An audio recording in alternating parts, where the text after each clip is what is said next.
Nagsimula ang kwento sa loob ng isang ospital kung saan isinilang ang pangalawang anak nina Harry at Zinnia Wormwood. Para sa karamihan ng mga magulang, ang pagsilang ng isang anak na babae ay isa sa pinakamasayang sandali sa kanilang buhay. Pero para kay Harry, ang una niyang inireklamo ay ang laki ng bayarin sa ospital. Samantala, si Zinnia naman ay kumikilos na parang isa lamang abala ang sanggol na hindi niya kailanman ginusto. Pinangalanan nila ang bata na si Matilda. Nang oras na para umuwi, inilagay ni Harry ang bagong silang na sanggol sa isang basket at isiniksik ito sa likurang lagayan ng sasakyan. Habang nagmamaneho siya pauwi, palaging dumudulas ang basket sa bawat matalim na liko at bigla ang paghinto ng kotse. Pagdating ng pamilya Wormwood sa kanilang bahay, sina Harry, Zinnia, at ang panganay nilang anak na si Michael ay basta na lamang pumasok sa loob ng hindi man lang nila naaalalang naiwan pa si Matilda sa loob ng sasakyan. Ang simpleng pangyayaring iyon ay sapat na para ipakita kung anong klaseng pamilya ang kanyang kinabibilangan. Nakatira sina Harry at Zinnia sa isang komportableng bahay sa isang maayos na komunidad. Ngunit sa kabila nito, sila ay maingay, mapanlinlang, at makasariling mga tao na mas pinahahalagahan ang pera at panunood ng telebisyon kaysa sa sarili nilang anak. Kahit sanggol pa lamang, kitang-kita na agad na kakaiba si Matilda. Isang araw, natapon niya ang creamed spinach sa ibabaw ng kitchen counter. Bago pa ito mapansin ng iba, ginamit niya ang natapong pagkain upang isulat ang sarili niyang pangalan. Ngunit agad lamang itong pinunasan ng kanyang ina, nang hindi man lang namamalayang may kahangahangang ginawa ang kanyang anak. Pagsapit ni Matilda sa edad na 2 taon, natutunan na niyang magbihis, maghugas, at alagaan ang kanyang sarili. Habang ang ibang mga bata ay umaasa pa rin sa kanilang mga magulang sa halos lahat ng bagay, natutunan ni Matilda na mabuhay ng mag-isa at maging independent. Tuwing umaga, umaalis si Michael papasok sa paaralan. Samantala, pumupunta naman si Harry sa kanyang tindahan ng mga second-hand na sasakyan, kung saan kumikita siya sa pamamagitan ng panloloko sa kanyang mga customer. Si Zinnia naman ay halos buong araw na naglalaro ng bingo kasama ang kanyang mga kaibigan. Dahil dito, naiiwang mag-isa si Matilda sa bahay. Ngunit sa halip na matakot, ginagamit niya ang katahimikan ng bahay upang matuto. Itinatapon niya ang dela at ang sabaw na iniiwan ng kanyang ina, naghahanap ng mga sangkap sa kusina, at mag-isa niyang niluluto ang sarili niyang pancake. Pagsapit niya sa edad na 4, nabasa na ni Matilda ang bawat magasin at pahayagang makita niya sa loob ng bahay. Kalaunan, nakiusap siya kay Harry na ibili siya ng isang libro. Ngunit hindi maintindihan ni Harry kung bakit kailangan pa ng libro gayong mayroon namang telebisyon sa sala. Tumanggi siya at sinabing huwag na siyang sayangin ni Matilda ng oras. Doon napagtanto ni Matilda ang isang mahalagang bagay. Kung hihintayin pa niyang tulungan siya ng kanyang pamilya, baka hindi niya kailanman makuha ang mga bagay na kailangan niya. Kaya nagpa siya siyang tulungan ang kanyang sarili. Kinabukasan, hinanap ni Matilda sa phone book ang address ng pampublikong aklatan at mag-isa siyang naglakad papunta roon. Pagpasok niya sa loob, nakilala niya ang librarian na si Mrs. Phelps. Nagulat si Mrs. Phelps nang makakita ng napakabatang bata na walang kasamang matanda. Inalok niya si Matilda ng ilang picture books mula sa seksyon ng mga bata, ngunit sinabi ni Matilda na alam na niya kung ano ang gusto niyang basahin. Agad siyang nagsimulang magbasa ng mga seryosong aklat na higit na mahirap kaysa sa karaniwang binabasa ng isang batang kaedad niya. Sa tuwing umaalis si Zinnia upang maglaro ng bingo, bumabalik si Matilda sa aklatan. Nagbabasa siya ng kasaysayan, panitikan, agham, at mga sikat na nobela. Manghang-mangha si Mrs. Phelps habang pinagmamasdan ang munting bata na matapos ang isang mahirap na libro, agad namang nagsisimula sa panibago. Pagkaraan ng ilang linggo, binigyan ni Mrs. Phelps si Matilda ng sarili niyang library card. Dahil dito, maaari na siyang mag-uwi ng mga libro sa halip na maglakad papunta sa aklatan araw-araw. Pinupuno ni Matilda ng mga libro ang maliit niyang kariton at iniuuwi ang mga ito. Lumipas ang mga taon, at ang pagbabasa ang naging tunay niyang edukasyon. Sa pamamagitan ng mga kwentong nababasa niya, nakilala niya ang matatapang, matatalino, at mababait na mga tao, ang mismong uri ng mga taong wala sa sarili niyang tahanan. Pagsapit ni Matilda sa edad na 6, ang kanyang talino ay higit na sa karamihan ng mga matatanda. Ngunit halos hindi pa rin iyon napapansin ng kanyang mga magulang. Isang araw, pumasok si Harry sa silid ni Matilda at nakita niyang nakatambak ang mga libro sa iba't ibang sulok ng kwarto. Doon ay nagsimula na naman ang panibagong pangyayari sa buhay ni Matilda. Inakusahan niya ang anak na nagsisinungaling dahil para sa kanya, imposibleng makabasa ng ganoon karaming libro ang isang 4 na taong gulang na bata. Ngunit kalmadong itinama siya ni Matilda at sinabing hindi na siya 4 na taong gulang. 6 at kalahati na siya at dapat ay pumapasok na sa paaralan. Hinila Hinila siya ni Harry papunta kay Zinnia at tinanong kung ilang taon na ang kanilang anak. Tulad ni Harry, 4 na taong gulang din ang hula ni Zinnia. Ipinakita lamang nito na ni isa sa kanila ay hindi sapat ang malasakit para alalahanin man lang ang tunay na edad ng kanilang anak. Ipinaliwanag ni Matilda na nag-anim na siya noong Agosto at ilang beses na siyang nakiusap na makapag-aral. Ngunit mariin pa ring tumanggi si Harry. Ayon sa kanya, kailangan manatili si Matilda sa bahay upang tumanggap ng mga padala para sa kanyang negosyo. Pagkatapos nito, inutusan pa niya si Matilda na manood na lamang ng telebisyon tulad ng ibang normal na bata. Habang pabalik siya sa kanyang silid, pinagbabato siya ni Michael ng marshmallow at patuloy siyang iniinsulto. Tahimik niyang isinara ang pinto at umiyak ng mag-isa. Higit sa ano paman, ang gusto lamang ni Matilda ay magkaroon ng isang kaibigang katulad ng matatapang at mababait na taong nababasa niya sa mga libro. Hindi pa niya alam na malapit na niyang matuklasan ang kakaibang lakas na matagal nang nasa loob niya. Isang gabi, masayang-masayang umuwi si Harry matapos makabenta ng ilang sasakyan at kumita ng malaking halaga. Ibinigay niya kay Michael ang listahan ng presyo ng pagbili at pagbebenta ng mga sasakyan at pinakwenta ang kabuuang kinita nila sa araw na iyon.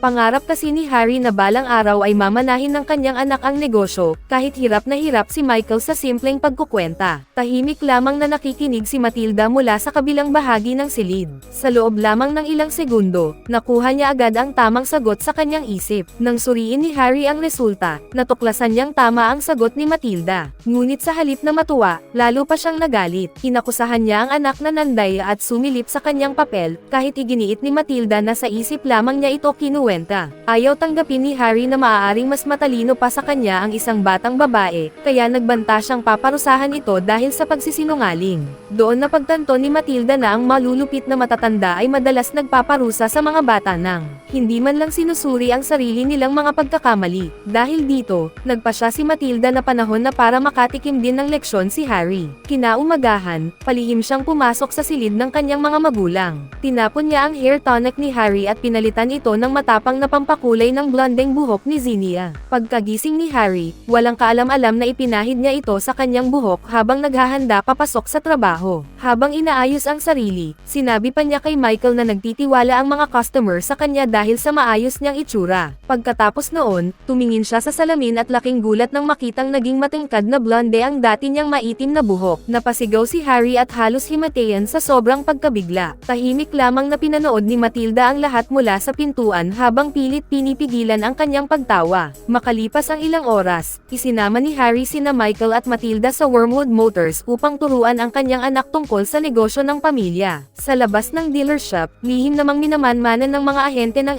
FBI na sina Bill at Bob si Harry dahil alam nilang bumibili siya ng mga nakaw na pyesa at nagbebenta ng mga delikadong sasakyan sa mga inosenteng mamimili. Sa loob ng garahe, buong pagmamalaking ipinakita ni Harry sa mga bata kung paano siya nandaraya sa kanyang negosyo. Sa halip na maayos na ay welding ang mga maluwag na bumper, dinidikitan lamang niya ang mga ito gamit ang napakalakas na pandikit. Mukhang maayos ang pagkakagawa, ngunit siguradong matatanggal din ang bumper ilang sandali matapos gamitin ng customer ang sasakyan. Nilalagyan din niya ng soda ang sirang transmission upang pansamantalang mawala ang ingay nito. Pagkatapos, gumagamit siya ng drill upang ibalik ang metro ng odometer at palabasing mas mababa ang tinakbo ng lumang sasakyan kaysa sa totoong bilang nito. Sinabi ni Matilda na labag sa batas at mapanganib ang lahat ng ginagawa niya. Ngunit buong yabang pang inamin ni Harry na panloloko nga ang lahat ng iyon.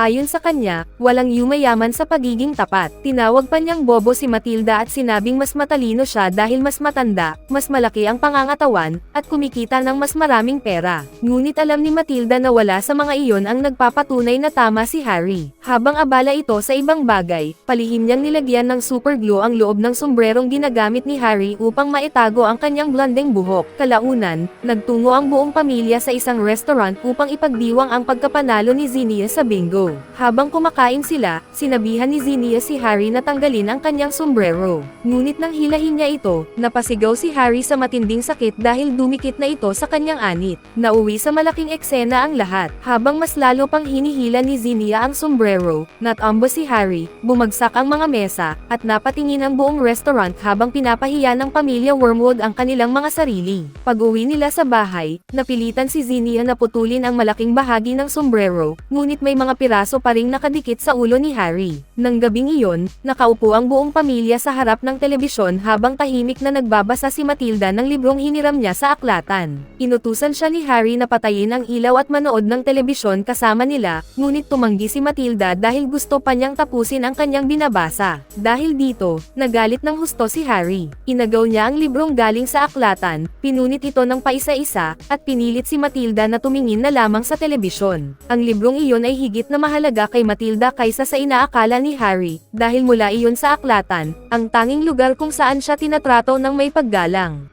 Habang pinagmamasdan niya ang mga punit na pahina, unti-unting nag-alab ang galit sa kanyang kalooban. Tinitigan niya ng mabuti ang telebisyon. Biglang nagsimulang manginig ang screen, pumangit ang larawan, at unti-unting nag-ipon ng kuryente ang loob nito hanggang sa bigla na lamang itong sumabog. Napaatras sa gulat ang buong pamilya. Walang nakakaunawa kung ano ang nangyari, maging si Matilda ay nalito rin kung mahika ba iyon, isang kakaibang pagkakataon, o isang kapangyarihang matagal nang nakatago sa kanyang isipan. Kinabukasan, dumating sa dealership ni Harry ang isang makapangyarihang babae na nagngangalang Agatha Trunchbull. Siya ang punong guro ng Crunchem Hall Elementary School. Naghahanap siya ng murang sasakyan na maaasahan at buong pagmamalaki niyang ikinwento na kilala ang kanilang paaralan sa napakahigpit na disiplina. Para sa kanya, ang mga bata ay dapat kontrolin sa pamamagitan ng takot. Agad siyang nagustuhan ni Harry dahil pareho sila ng pag-iisip. Nang tanungin ni Trunchbull kung may mga anak siya, ipinakilala ni Harry si Michael bilang kanyang anak, ngunit tinawag naman niyang isang pagkakamali si Matilda. Pagkatapos ay hinalok niya si Trunchbull ng murang sasakyan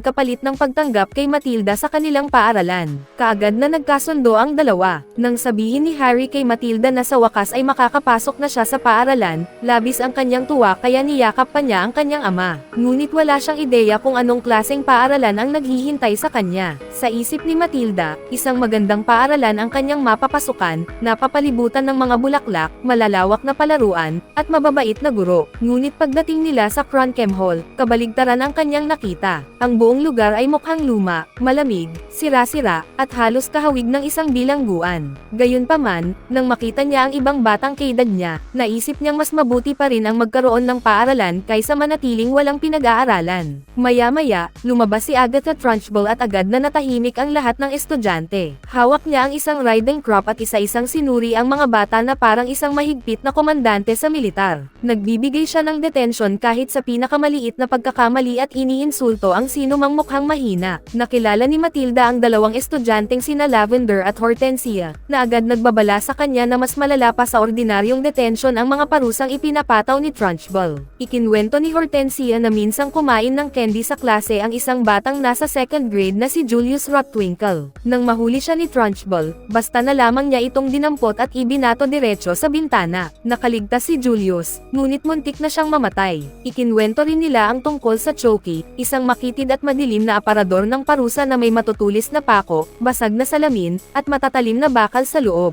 Minsan ay ikinukulong doon ni Trunchbull ang mga bata ng maghapon. Bago pa tuluyang maunawaan ni Matilda ang lahat ng kanyang narinig, napansin ni Trunchbull ang isang batang babae na nagngangalang Amanda Tripp na may mahahabang tirentas. Dahil galit na galit siya sa ganoong ayos ng buhok, sinunggaban niya si Amanda sa magkabilang tirentas at inikat ito sa ere na parang isang Olympic hammer thrower. Pagkatapos ay binitiwan niya si Amanda. Lumipad ang batang babae ng napakataas, tumawid sa bakod ng paaralan, at bumagsak sa isang taniman ng mga bulaklak. Nakapagtataka, tila sanay na ang ibang mga estudyante sa ganitong pangyayari. Matapos ang nakakatakot na eksenang iyon, tuluyan nang pumasok si Matilda sa kanyang silid-aralan. Ang kanyang guro ay si Miss Jennifer Honey. Isa siyang mabait, mapagpasensya, at maunawang guro na lubos na kabaligtaran ni Trunchbull. Mainit niyang tinanggap ang bawat estudyante at hinihikayat silang sumagot sa klase ng walang takot. Sa oras ng matematika, nagbigay si Miss Honey ng isang mahirap na multiplication problem. Habang tahimik ang buong klase, agad namang naibigay ni Matilda ang tamang sagot. Inakala ni Miss Honey na nagkataon lamang iyon kaya nagtanong pa siya ng mas mahihirap na problema. Ngunit isa-isang nasagot ni Matilda ang lahat sa loob lamang ng ilang segundo. Napansin din niyang nakakabasa ang bata ng mga komplikadong aklat at nauunawaan ang mga konseptong lampas na lampas sa antas ng first grade.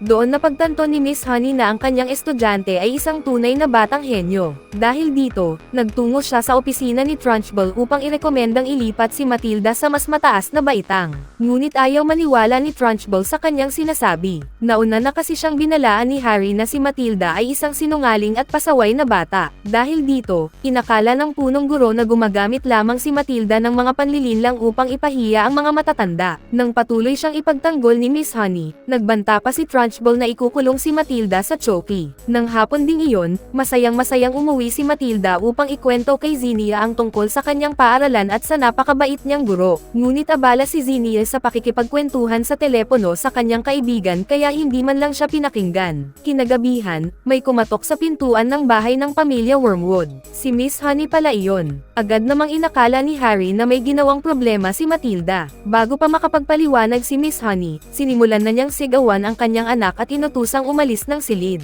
Ngunit pinigilan siya ni Miss Honey at sinabing may mahalagang sasabihin siya. Ipinaliwanag niya kina Harry at Zinnia na may pambihirang talino si Matilda. Ayon sa kanya, kung mabibigyan ito ng tamang edukasyon, maaari pa itong maging handa para sa kolehiyo sa loob lamang ng ilang taon. Ngunit walang interes ang mga magulang ni Matilda sa kanyang sinasabi. Para kay Zinnia, mas mahalaga ang kagandahan, mamahaling damit, at kasikatan kaysa sa pag-aaral. Samantala, sinabi naman ni Harry na ang mga nagtapos sa kolehiyo ay nauuwi lamang sa pagtatrabaho para sa mga taong katulad niya. Sinubukan pa ni Miss Honey na ipaliwanag na ang mga doktor, inhinyero, at siyentipiko ay nangangailangan ng edukasyon upang magtagumpay, ngunit tumanggi pa ring makinig ang mga magulang ni Matilda. Bago siya umalis, iniabot niya kay Matilda ang isa na namang bagong libro. Pinanood ni Matilda si Miss Honey habang papalayo ito at doon niya napagtanto na sa wakas ay natagpuan na niya ang mabait at matapang na taong matagal na niyang pinaniniwala ang umiiral lamang sa mga kwentong nababasa niya. Hindi nagtagal, ipinatawag ni Trunchbull ang buong paaralan sa Assembly Hall. Isang estudyanteng nagngangalang Bruce ang nahuling kumain ng isang piraso ng personal na chocolate cake ni Trunchbull. Sa halip na bigyan siya ng karaniwang parusa, inutusan nito ang kusinira ng paaralan na magdala ng isang napakalaking chocolate cake. Pagkatapos ay inutusan si Bruce na ubusin ang buong cake habang pinapanood siya ng lahat ng estudyante. Noong una, inakala ng mga bata na baka may kung anong nakakadiring sangkap ang cake. Ngunit nang tikman ito ni Bruce, napagtanto niyang masarap pala ito kaya agad siyang nagsimulang kumain. Napakalaki ng cake kaya hindi nagtagal ay nakaramdam siya ng matinding pagod at halos hindi na makakain pa. Inaasahan ni Trunchbull na susuko siya upang mapahiya sa harap ng buong paaralan. Ngunit nagsimulang pinapalakpakan at sinigawan ni Matilda si Bruce bilang suporta. Isa-isang nakisabay ang iba pang mga estudyante hanggang sa buong assembly hall ay sabay-sabay nang hinihikayat siyang ipagpatuloy ang pagkain. Dahil sa suporta ng lahat, pilit na nilabanan ni Bruce ang kanyang pagod hanggang sa tuluyan niyang naubos ang huling piraso ng cake. Nagsigawan sa tuwa ang buong paaralan dahil nagtagumpay siya. Labis namang nagalit si Trunchbull nang ang parusang balak niyang gawing kahihiyan ay nauwi sa tagumpay ni Bruce. Sa sobrang galit, hinampos niya sa ulo ni Bruce ang walang lamang lalagyan ng cake. Pagkatapos ay pinarusahan niya ang buong paaralan sa pamamagitan ng pagpapanatili sa kanila ng 5 oras pamatapos ang klase upang magsulat ng mga salita mula sa diksyonaryo. Nagbabala rin siyang ang sino mang magreklamo ay ikukulong sa Choky. Nang gabing iyon, napansin ni Matilda ang dalawang lalaking nagmamasid sa kanilang bahay mula sa kabilang kalsada. Binalaan niya ang kanyang mga magulang na mga pulis ang mga ito at iniimbestigahan ang negosyo ni Harry. Ngunit hindi siya pinaniwalaan ng kanyang ama at iginiit pa nitong mga nagbebenta lamang daw ng speedboat ang dalawang lalaki. Kinabukasan, nakakita si Matilda at ang kanyang mga kaibigan ng isang maliit na amphibian na tinatawag na Knot. Inilagay nila ito sa loob ng isang garapon na salamin at pinagmasdan ng mabuti. Habang abala sila rito, dumating si Trunchbull sa paaralan at galit na nagreklamo tungkol sa sirang sasakyan niya.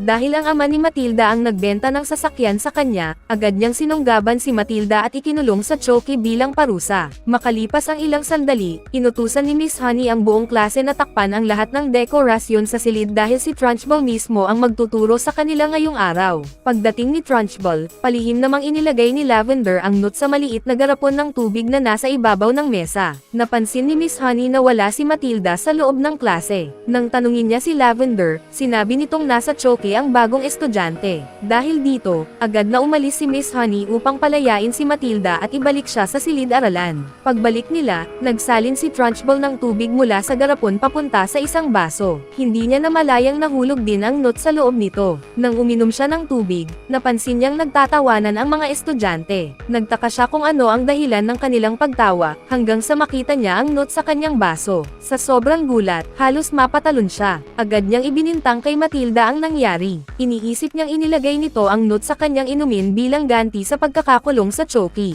Mariing itinanggi ni Matilda ang paratang, ngunit nagbanta pa rin si Trunchbull na ikukulong siyang muli sa Choky. Hindi lang iyon, ininsulto pa niya si Matilda at sinabi na wala itong kayang gawin laban sa kanya. Sa sandaling iyon, hindi inalis ni Matilda ang tingin sa baso. Maya-maya, bigla na lamang itong natumba. Nahulog ang note sa katawan ni Trunchbull. Habang pilit niya itong inaalis, muling nagtawanan ang buong klase. Dahil dito, inakusahan na naman niya si Matilda na may ginawa sa baso. Mariing sinabi ni Matilda na wala siyang ginawa. Ngunit ipinagtanggol siya ni Miss Honey at sinabing imposibleng magawa iyon ni Matilda. Kahit ganoon, hindi pa rin hamupa ang galit ni Trunchbull. Sinabi niyang babantayan niyang mabuti ang lahat ng estudyante sa klase. Pagkatapos niyang umalis, lumabas na rin ang mga bata para sa recess. Pero naiwan si Matilda sa silid-aralan. Sinabi niya kay Miss Honey na siya nga ang gumawa sa baso ni Trunchbull. Hindi ito maintindihan ni Miss Honey, kaya sinabi ni Matilda na kaya niya itong patunayan. Sinubukan niyang igalaw ang isang bagay gamit lamang ang kanyang mga mata, ngunit walang nangyari. Sa huli, sinabi niyang baka pagod lang siya. Naunawaan naman siya ni Miss Honey at tinanong kung gusto niyang dumalaw sa bahay niya pagkatapos ng klase. Masaya namang pumayag si Matilda. Pagkatapos ng klase, sabay silang naglakad pauwi. Habang naglalakad sila, ipinakita ni Miss Honey kay Matilda ang bahay ni Trunchbull. Nagtaka si Matilda kung bakit may duyan sa bakuran nito. Ipinaliwanag ni Miss Honey na may isang batang babae na dati raw nakatira sa bahay na iyon. Noong una, masaya ang buhay ng batang iyon, ngunit nagbago ang lahat nang mamatay ang kanyang ina noong 2 years old pa lamang siya. Pagkaraan nito, pinatira ng kanyang ama sa kanilang bahay ang stepsister ng kanyang ina. Ngunit sa halip na alagaan siya, naging malupit ito at pinagmalupitan ang bata. Mas lalong lumala ang lahat nang mamatay ang ama ng bata noong 5 years old pa lamang siya. Ayon sa ulat, nagpakamatay umano ito. Nagtaka si Matilda kung bakit nito ginawa iyon, ngunit sinabi ni Miss Honey na hanggang ngayon ay wala pa ring nakaalam ng totoong dahilan.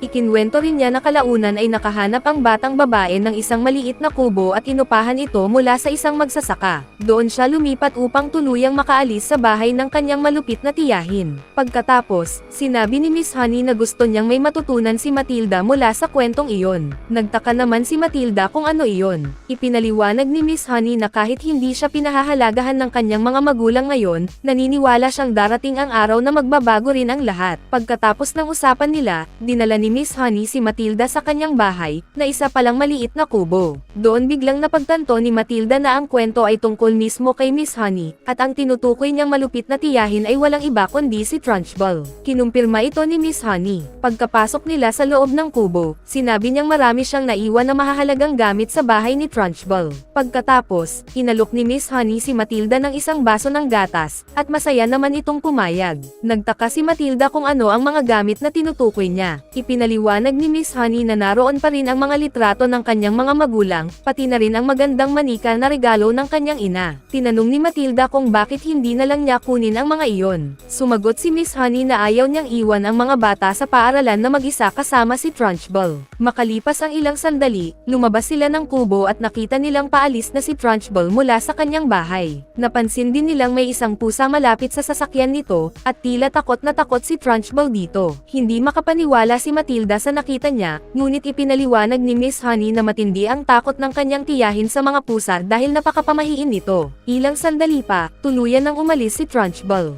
Dahil dito, iminungkahi ni Matilda na pumasok sila sa bahay upang kunin ang manika ni Miss Honey. Inakala ni Miss Honey na napakadelikado ng gagawin nila, ngunit tuluyan pa ring pumasok si Matilda sa loob ng bahay. Nang sumunod si Miss Honey, nakita niya ang kahon ng tsokolate ng kanyang ama. Habang nakatingin dito, ikinwento niyang noong bata pa siya ay palagi siyang binibigyan ng kanyang ama ng tsokolate. Ngunit matapos itong mamatay, hindi na siya kailanman binigyan ng kanyang tiyahin ng kahit isa. Napansin ni Miss Honey na hindi na ito angkop para sa mga bata. Sinabihan naman siya ni Matilda na kumuha ng isa, ngunit tumanggi siya dahil baka binilang ni Trunchbull ang lahat ng tsokolate. Pagkatapos nito, nagsimulang hanapin ni Matilda ang manika, habang nakalimutan naman ni Miss Honey na isara ang kahon ng tsokolate. Samantala, biglang tumirik ang sasakyan ni Trunchbull habang nasa daan, kaya napilitan siyang itulak ito pauwi. Pagdating ni Miss Honey sa dati niyang silid, nakita niya ang larawan ng kanyang ama na si Magnus. Habang pinagmamasdan ito, sinabi niyang Bumblebee ang palayaw sa kanya ng kanyang ama. Tiningnan din ni Matilda ang larawan at sinabi niyang hindi siya naniniwalang nagpakamatay si Magnus. Sumang-ayon si Miss Honey, at at kapwa nila naisip na posibleng si Trunchbull ang pumatay kay Magnus. Matapos nilang makita ang manika, biglang nakauwi si Trunchbull at agad na tinawagan si Mr. Wormwood upang magreklamo tungkol sa kanyang sasakyan. Dahil dito, natakot sina Miss Honey at Matilda at dali-daling naghanap ng mapagtataguan. Ngunit nang makita ni Trunchbull na nakabukas ang kahon ng tsokolate, agad niyang napagtantong may ibang tao sa loob ng bahay. Kahit paulit-ulit niyang hinanap ang taong pumasok sa bahay, sinabihan ni Miss Honey si Matilda na tumakas sa kusina habang siya ang gagawa ng paraan upang maelehis ang atensyon ni Trunchbull. Ngunit nakasara ang lahat ng pinto at sinusundan ng punong guro ang bawat ingay na naririnig niya sa loob ng bahay. Napadikit si Matilda sa ilalim ng isang mesa sa mismong sandaling sinilip iyon ni Trunchbull. Samantala, sinadya ni Miss Honey na magbukas at magsara ng ibang pinto upang isipin ng punong guro na nakatakas na ang nanghihimasok. Ngunit narinig ni Trunchbull ang mga yabag sa itaas ng bahay kaya muli niya silang hinabol. Nagmamadaling tumakbo sina Matilda at Miss Honey papunta sa basement, ngunit naipit sila sa likod ng isa pang nakakandadong pinto habang papalapit si Trunchbull. Sa huling sandali, nakatakas sila sa pamamagitan ng maliit na bintana ng basement at nagtago sa likod ng mga puno sa labas. Halos gibe ni Trunchbull ang buong bahay sa paghahanap sa kanila, ngunit wala siyang natagpuan.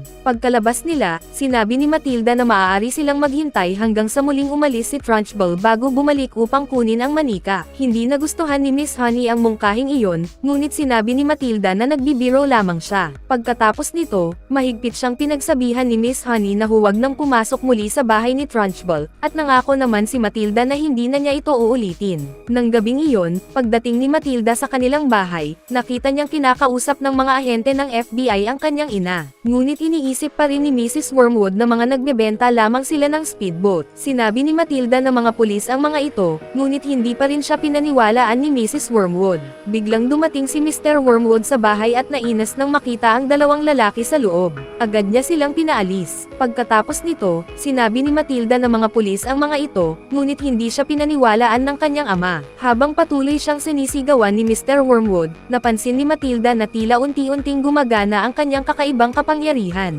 Sa halip na matakot, hinayaan pa niyang ipagpatuloy ng kanyang ama ang pagsigaw. Habang ginagawa ito ni Mr. Wormwood, nagawa ni Matilda na isara ang pinto nang hindi man lang ito hinahawakan. Dahil dito, unti-unti niyang naunawaan kung paano gamitin ang kanyang kapangyarihan. Sinimulan niya itong subukan sa iba't ibang bagay upang masanay. Kinabukasan, ginamit ni Matilda ang kanyang kapangyarihan upang ihanda ang kanyang cereal at pakainin ang kanyang sarili. Doon niya tuluyang natuklasan ang susi sa paggamit ng kanyang kapangyarihan. Maya-maya, nakita niya ang mga ahente ng FBI na papunta sa garahe upang inspeksyonin ang isa sa mga pakete ng kanyang ama. Paulit-ulit niyang inilipat ang kahon upang hindi ito makuha ng mga ahente. Pagkatapos, sinabi niyang lumalabag sila sa batas dahil naghahalughog sila sa kanilang bahay ng walang search warrant. Ipinaalala rin niya na maaari silang mawalan ng trabaho at makulong sa federal prison dahil sa kanilang ginagawa. Bilang tugon, sinabi ng mga ahente na malapit nang maaresto ang kanyang ama. Idinagdag pa ng isa sa kanila na kapag nangyari iyon, dadalhin si Matilda sa isang federal orphanage. Dahil dito, labis siyang nagalit at ginamit ang kanyang kapangyarihan upang igalaw ang sasakyan ng mga ahente, dahilan upang mapatakbo ang mga ito sa paghabol dito. Nang gabing iyon, naghanda si Matilda na umalis ng bahay. Tinanong siya ni Michael kung saan siya pupunta, ngunit hindi siya sumagot. Sa halip, naghagay si Michael ng karot sa kanya.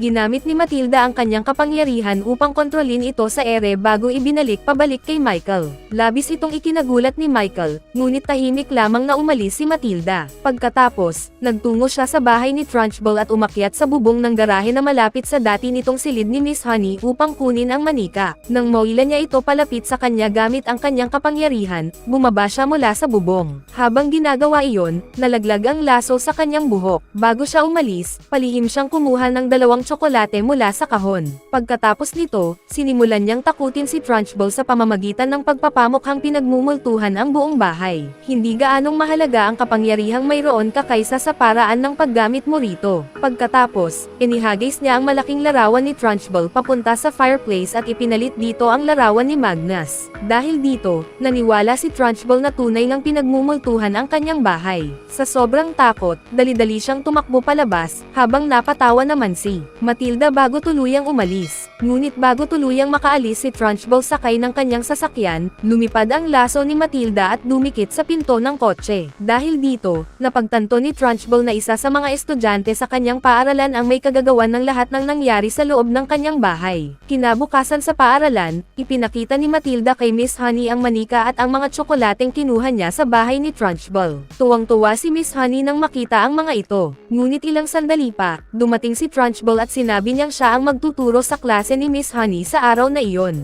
Biglang kinabahan si Miss Honey dahil inakala niyang nalaman na ni Trunchbull na nawawala ang manika. Ngunit nanatiling kalmado si Matilda. Tinanong niya si Miss Honey kung ano ang tawag sa kanya ng kanyang ama noon. Sumagot si Miss Honey na Bumblebee ang palayaw niya. Pagkatapos, tinanong naman ni Matilda kung ano ang tawag ng ama nito kay Trunchbull. Sinabi ni Miss Honey na Agatha ang pangalan nito. Dahil dito, sinabi ni Matilda na huwag na siyang mag-alala dahil kontrolado na niya ang lahat ng mangyayari. Gayunpaman, nanatili pa ring nag-aalala si Miss Honey at sinabi niyang hindi na sana bumalik pa si Matilda sa bahay ni Trunchbull. Ipinaliwanag ni Matilda na ginawa niya ang lahat mula sa labas ng bahay gamit ang kanyang kapangyarihan, ngunit hindi ito pinaniwalaan ni Miss Honey. Kaya ipinakita mismo ni Matilda ang kanyang kakaibang kapangyarihan, at labis itong ikinagulat ng kanyang guro. Halos kasabay nito, pumasok si Trunchbull at inutusan ang lahat ng estudyante na pumila sa kabilang bahagi ng silid-aralan. Pagkatapos, inakusahan niya ang isa sa kanila na siyang pumasok sa kanyang bahay noong nakaraang gabi. Nang ipakita niya ang laso, natakot si Miss Honey at nagpa siyang akuan ang kasalanan. Ngunit mahigpit na hinawakan ni Trunchbull ang kanyang kamay at nagbantang babaliin ito kapag hindi siya nanahimik. Sa pagkakataong iyon, hindi na natakot si Miss Honey. Matapang niyang sinabi kay Trunchbull na hindi na siya bata. Kasabay nito, ginamit ni Matilda ang kanyang kapangyarihan upang galawin ang mga blinds ng bintana. Pagkatapos, pinalutang niya ang isang piraso ng chalk at kusang nagsulat ito ng mensahe sa pisara. Labis na nagulat si Trunchbull nang mabasa niya ang mensahe. Nakasaad dito na ito ay mula kay Magnus, na inuutusan siyang ibalik kay Miss Honey ang bahay at lahat ng kanyang mana. Nakasulat din na dapat siyang umalis sa bayan bago siya sundan ng multo ni Magnus. Dahil sa matinding takot, natulala si Trunchbull. Sinamantala naman ni Matilda ang pagkakataon at ginamit ang pambura ng pisara upang paulit-ulit na hampasin ang punong guro. Kalaunan, bumagsak si Trunchbull sa sahig.